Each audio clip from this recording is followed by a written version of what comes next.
Hi, this is Rob Green from BigFM in Stuttgart, Germany. Good morning.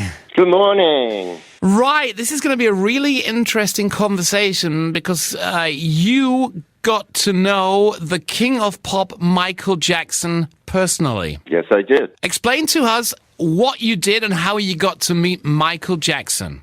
Well, I've had this strange, wonderful, interesting life where I wanted to be both a rock and roll drummer and a doctor. Okay. And although I never got to be the drummer through a series of interesting circumstances, I did get to be a businessman on the business side of the rock and roll business.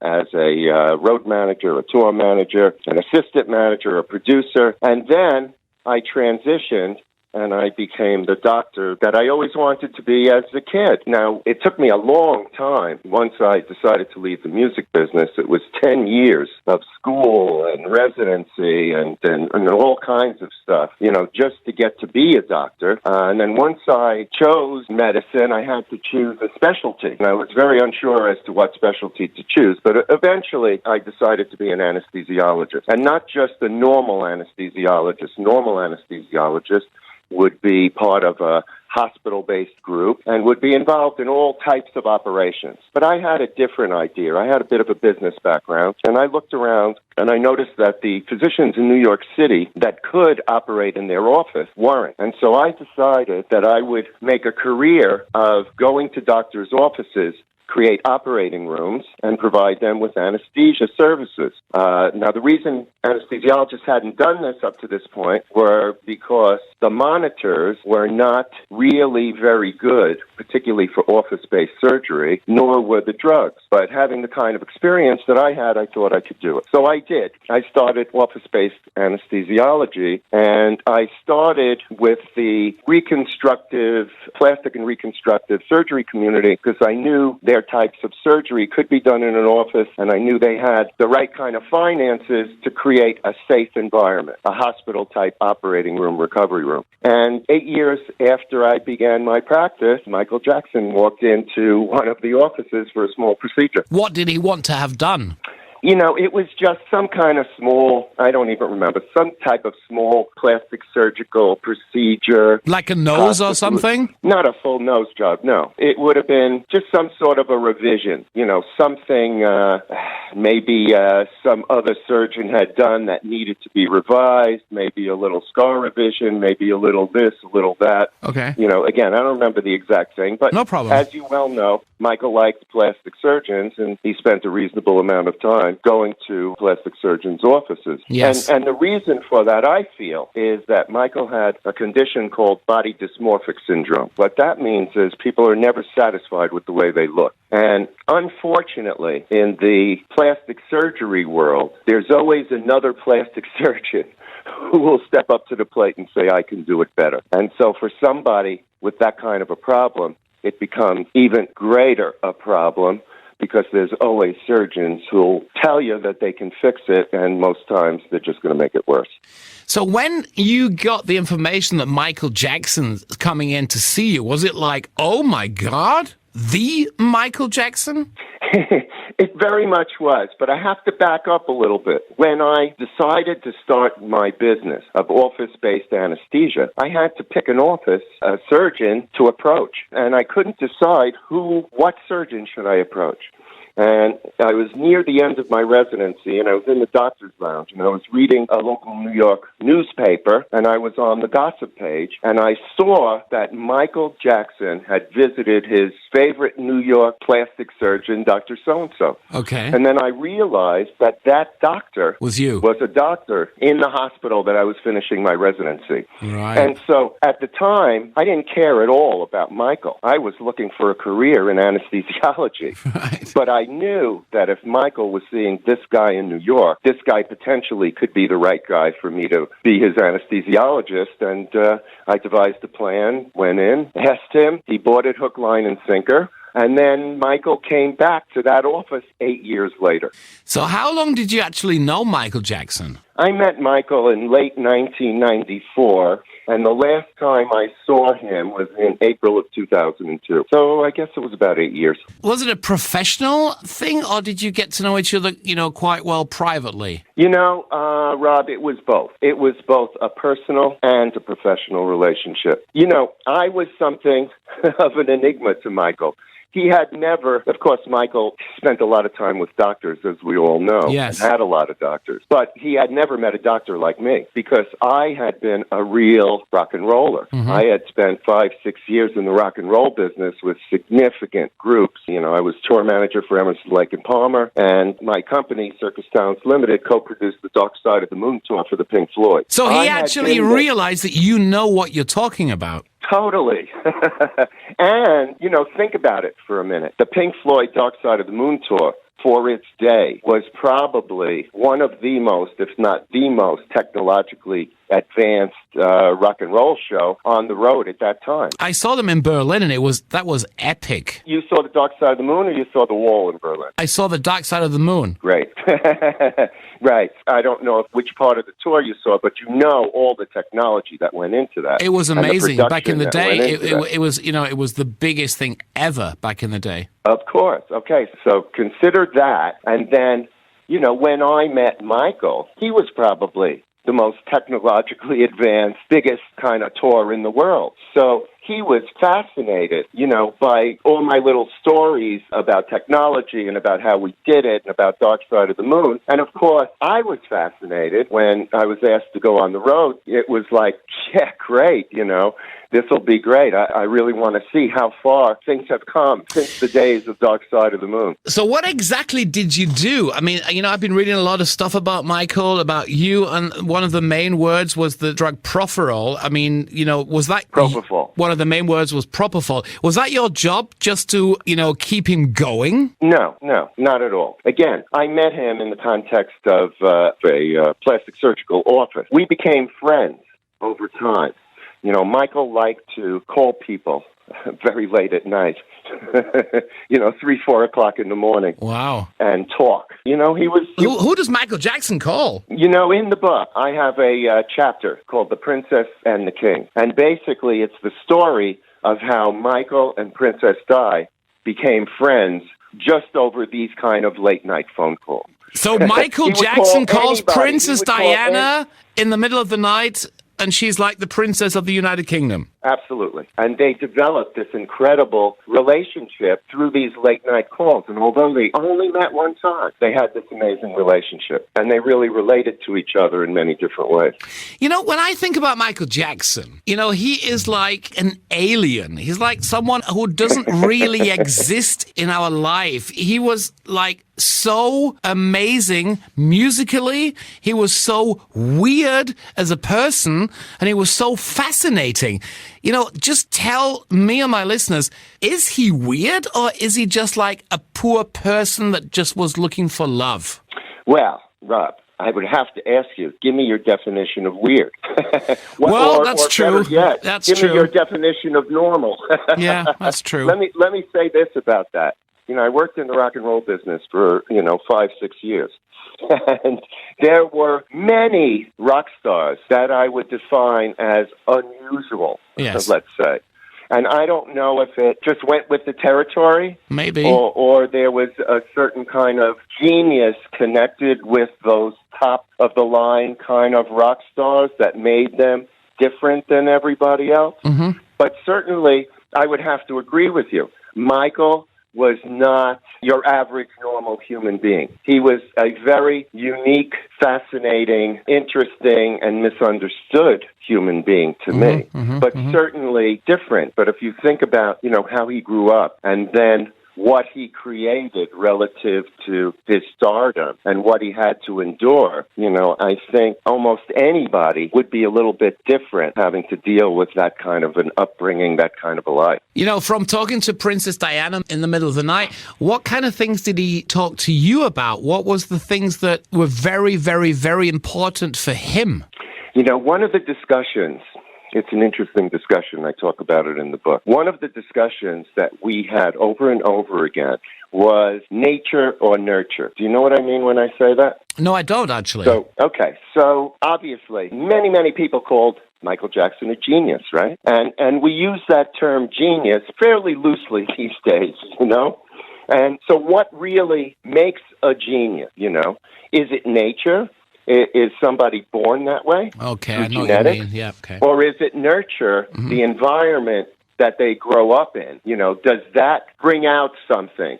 Or is it a combination of both? Michael was fascinated by that subject, and we would talk endless hours about that. And, of course, never come to any firm conclusion. Probably, because yeah. I don't know if there is a conclusion to that. But he was certainly interested in that. He was also interested, which many people I'm sure will be surprised, in self-help and quote-unquote spirituality. You know, Michael listened to all kinds of self-help tapes and was very into improving himself and taking himself up to the next level. And so that was another conversation we had, you know, about the brain and about ways of improving yourself and ways of doing things so that you can do them that much better. So what went wrong? What went wrong with Michael? Yeah, I mean, you know, the story about the drugs and, you know, being very depressive. I mean, he had a good life. Maybe he didn't know why he had a good life. Maybe the nature, the nurture topic was very important for him. But when was the point when you realized, okay, this is not going in the right direction? Well, let me back up a little bit. You mentioned propofol. Yeah. Okay. And I know my name is totally associated with that, and obviously that was something that was associated with his death. So part of the reason that I wrote this book was to clarify, you know, where did this propofol treatment come from? What was the purpose of it? And ultimately, as we all know, it did go wrong. Not in my hands, though. No, correct. That was the Murray guy, yeah. Yeah, that was the Murray guy, and it was many years after I had finished with Michael. I mean, as I said, the last time I saw Michael was 2002. He died 7 years later in 2009. What had happened back in 94, 95, Michael was slated to do a comeback special for HBO. Right. This was to be December of 1995. And it was going to be at the Beacon Theater in New York. Correct. And they were going to film it. It was going to be 2 nights. And so Michael started to spend a lot more time, obviously, rehearsing and things in New York. And I was starting to see him a lot more. He would come to the office for this or that. Nothing real important, nothing significant. And you could see he was stressed out. And then on Thanksgiving Day, 1995, I guess it was maybe 2.5 weeks, maybe 3 weeks before the concert. Okay. I was at my apartment having Thanksgiving dinner in the city with my parents, and the phone rang. And I talk about this in the book. And it was Michael. And, you know, the conversation started off well enough, but before too long, he was crying, and he was upset. And he couldn't handle it. They were pushing him too hard. He was stressed out. You know, he had all kinds of different problems leading up to that. And he reached out to me and said, help me, you know, be my doctor, work with my other doctors and help me, you know, find a way to help me. And unfortunately, he also wasn't eating well and he was always dehydrated. And so, you know, I was tasked with trying to come up with a solution for these problems so that he could at least do these concerts. And again, the 3 problems were he had terrible, terrible insomnia, which had been treated in a classical way by many other doctors. And classically, unfortunately, insomnia is treated with drugs, sleeping pills, sedatives, things of that sort. And if you're not careful, the patient will quickly become addicted to these things without really getting the relief that they needed. Okay. And this is sort of what happened to Michael. And so he was on all kinds of medication that wasn't helping. He was stressed out to the max. He was terribly dehydrated. His nutrition was awful. And so I tried to come up with a solution. How can I help him on a temporary basis? On a long-term basis, maybe I could get him into naturopathic medicine or get him a Chinese acupuncturist herbalist. And I know he had tried many things, but, you know, I felt from the very beginning, you know, let me create something temporarily to get him through these concerts. And then ultimately, you know, we're friends. I'll try and work with him and help to transition him to a better, healthier lifestyle. And so I had started office anesthesiology. And as I said to you, anesthesiologists didn't want to do it because the drugs were bad and the monitors were bad and they were afraid they were going to kill people. having been in the rock and roll business, sex, drugs, and rock and roll, I had a different relationship to drugs, and I understood those kind of drugs, which were similar to the drugs that you had in the operating room. All right. I had a different kind of understanding, and I knew that I could go into an operating room and safely put people to sleep. Having said that, it was still dangerous. And then all of a sudden, in the late 80s, I started reading about a drug called propofol. Yeah. And it wasn't approved yet in the United States. It was only available in Europe. But when I read all of the medical reports and I read the dynamics of this particular medication, first of all, I realized this is going to make my life much easier, and it's going to revolutionize it's going to revolutionize our specialty, the specialty of anesthesiology. And so immediately when it became available, which was somewhere around the late 80s, I began to use it. And I was one of the first to use it outside of the hospital and offices. And I used it on every case because what we had used previously to put people asleep was a drug called sodium pentothal. And that was very hard to control. It depressed respiration. It depressed blood pressure. And worst of all, for office surgery, most people woke up nauseous. Right. Propofol had totally different dynamics. Right. So very easy to control. And that's what you gave Michael? Yes. So I'm leading up to it to say that I was an expert at propofol at that time when Michael reached out to me. I had used it on thousands of cases. I was an anesthesiologist trained in giving drugs to people and making people unconscious and monitoring them. And I realized that this may be my answer. I could use a modified kind of propofol treatment, and during that, tank him up with liquids and nutritional supplements and give him the supposed sleep that he needed. Is it real sleep? No, it's not real sleep, but neither are sleep medications. Correct. And again, propofol is a very dose-dependent drug. It's classed as sedative hypnotic, meaning low-dose propofol, it's like a sedative. Medium-dose propofol, it's like a hypnotic. And high-dose propofol, then you can get into the realm of general anesthesia with other medications added. Okay. And so that's how the propofol treatment came about. And he got addicted to that then? No, absolutely not. What happened with Murray, I can't say. Right. We don't need to go into that. Yeah, it's just, it's just the... No, just but all I want to... Rob, all I want to say about that is he was not an anesthesiologist. Right. And not being an anesthesiologist, he should not have been working with that drug in that way. All right. I fully monitor everything with Michael. I had alarms on everything, so if anything went wrong, and I was not quite, paying attention in the room but not paying attention, loud alarms would go off. I mean, there are ways of doing this safely, and I always did it, with the utmost care and safety. And let me say this to you. In the 8 years that I was with Michael, I only gave him the treatment maybe 25 times. Okay. And it was at my discretion, totally at my discretion and under my control. And if he didn't like it, that was too bad. From what I understand at the end, that's not the way it went.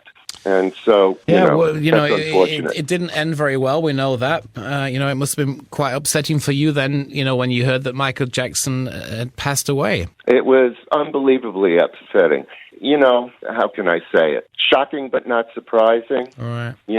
I had kind of watched over the years leading up to that. When I saw him announce the This Is It tour, I didn't think he looked very good. I didn't think he'd be able to handle all that pressure and all those shows that they kept adding on. So I had fears that this all could not end well. Did you reach out to him again? I didn't. No. What happened was my life ran into some twists and turns. Okay. And I got out of the practice of medicine, and one of his people had reached out to me, but I was no longer available practicing or anything like that. And it's an interesting story. If people read the book, they'll see. Okay. Let's come to the main topic, actually, the Leaving Neverland. It's on HBO, and it's coming out on a station called Pro7 in Germany. How can I put this? A lot of people think it could be true. A lot of people say, if it is true, he's dead. Why are we talking about it? And another load of people say, no, that's not Michael Jackson. He may have been a bit special, but he definitely wasn't a pedophile. What's your assessment? Walk us through this. What's this all about? So, first of all, let me say this. That was absolutely not the Michael that I knew. If I would have seen or suspecting or in any way gotten wind of something like that going on, I would not tolerate that. That's not acceptable behavior to me. And I'm a medical professional. And so all those years when I was with Michael on and off, I wouldn't have tolerated it. I would have had to make sure that it stopped and never happened again. And I would never have been a part of that. So let me say that up front. You know, in my 8-year experience, not the Michael that I knew, I just never saw that. Again, we talked before. Was he different? Was he a little strange? Was he a little weird? Yes, of course. But a pedophile? Hard for me to believe. I mean, I don't want to get too much into the details, but did you actually see, like, children coming and leaving the Neverland Ranch? Is it possible that you didn't think that he was like that, but behind the closed door in the bedroom, it could have happened? No, because I was at Neverland on 4 different occasions. And on some of those occasions, it was just Michael, the kids, me, and my wife. On other occasions, there was one particular child that the family kind of adopted afterwards. Omar, Michael called him Doo-Doo. He was around on some of those things, and he was around on tour. But I knew his father. His father had been one of the security guys. Okay. And I watched their behavior extremely carefully. You know, I tell a story in the book. When I first went on the road with Michael, it was for the end of the history tour. I was going to go to Africa with them, which was the last leg of the history tour in 97. Okay. And I had to meet them in Florida. Michael was going to see the owner of Atlantis because they were friends and whatever. And I would meet them in Florida, and then we'd take his private jet to South Africa from there. And I got there a day early, and they weren't there. They were getting in late at night. I had to meet them in the lobby in the morning. And I go in the lobby, and I'm talking with another guy who's coming with us on tour. And all of a sudden, Michael appears out of the elevator with a little boy. And I was kind of shocked because I just hadn't expected it. Hadn't thought about it, hadn't expected it. All right. And right then and there, I determined my position. I knew very clearly what my position is, and I determined very early on that I would be extra vigilant. Now, think about it. I'm an anesthesiologist. We work by observation. You know, we have unconscious patients, but that doesn't mean they don't twitch, monitors don't beep. You have to be very aware of things. So I was good at being aware of things, and I determined that I'm going to watch really carefully. I can't be involved in anything if there's any funny business here. Yeah. You know, we spent 3 weeks in Africa, and it was like they were brothers, they were friends, they were cousins, and I never saw anything. And I actually talked to Michael about it. And Michael felt that there was nothing there. You know, this was innocent, you know. He liked to be with children. He liked their innocence. That was another topic. You said, what were some of the topics Michael liked to talk about? Another topic he liked to talk about was the innocence of children and the way how, as life goes on, we become corrupted as adults, and all of those great little openings that we have as kids, the wonderment and all that just goes away. Michael loved that topic as well. And so he didn't get it. And I said, but Michael, you're a 50-year-old man, or however old he was, 45-year-old man. It doesn't look right, even if your intentions are good. But, you know, in that regard, he felt he was Michael Jackson. I mean, I think he said it on that documentary with Martin Bashir. If you look at that and the innocence of Michael and how upset he gets at the kind of questions he's asked, I think you can see that's a real reaction. He's not putting that on. He's not making that up.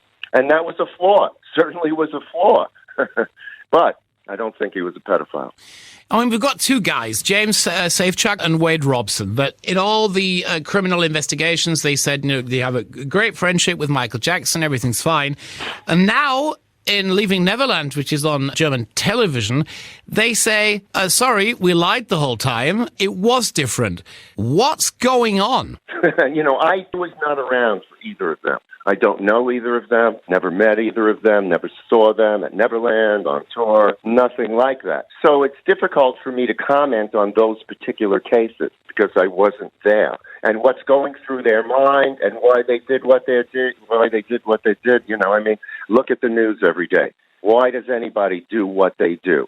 You know, there's a crazy case going on in America right now with this actor from Empire. He did it. He didn't do it. He's let off. He's not let off. People do crazy stuff for all kinds of motives, and I think when you read into the story a little more carefully, there's definitely some motives here. And again, I wasn't there, so I can't really comment on what they were saying. Did you comment Sorry, on, yeah, yes. Well, I'm sorry. No, I'm just saying, what they described is not the Michael I knew. Okay. Did you see the documentary Leaving Neverland? Yes, I did. What did you think after you've seen it? Was it like a sad feeling? Was it like a, oh my God feeling? Or was it like, that's cruel? Sad. It was more sad than anything else. The man's dead. Why are you doing this now? He's dead. He doesn't have the ability to defend himself. So in a way, it wasn't fair in that sense. If this, in fact, was so important, why didn't you come out when he was alive? All right. Just one final question. Do you think that because he liked children around him and enjoyed their innocence, as you just said, is that the reason you think that, he was the Michael Jackson that we knew? Did he need these children to enjoy life because everything else was just like killing him? Was it his way out? I never heard anybody say it quite like that, but maybe. It was it. When you say way out, I would say, we all have our little fantasy worlds that we create to escape the stresses and pressures of our life. And with some people, it's a million different things for a million different people. Certainly, he craved that childhood he never had. So, in a sense, he was always trying to recreate that. Also, he had been burned so much by adults, by deceiving adults, by money-grabbing adults, I think he found being in the company of children was far less threatening to him as well. Neil Ratner, thank you very much for an amazing conversation Rob, on the phone. One thing, my book's available in all formats on Amazon. There are a lot more stories in and a lot more detail on a lot of the things we talked about. I believe you, and I'm going to read this book. You believe me that. Thank you very much. You have a nice day in New York City, and we'll talk soon. Neil Ratner on the telephone about Michael Jackson and Leaving Neverland. Thank you very much. Thanks, Rob. Appreciate it. Look after yourself. Bye-bye. Bye.